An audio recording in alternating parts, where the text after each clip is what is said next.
Жатқанбаева Күншайым. Жан берген Аллах мөп-мөлдір таза ар бердің.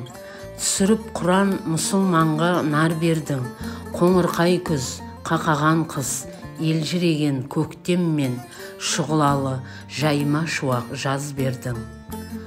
Шалқар мұхит тас-тас орман жан жануар өргізіп, жараттың бәрін жер бетіне сыйғызып, сен сыйғызған жер бетіне адамдар сыйыса алмай жатқандары бір қызық.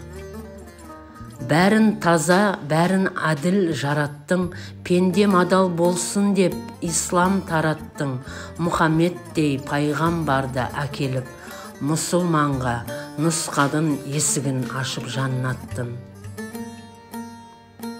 Пендеңе бердің жақсылықтың барлығын, адамдар болса жасады қолдан тағдырын, кешіре көр Аллах пендеңнің қате істерін, мұсылмандық жолмен ет патшаның айтар жарлығын.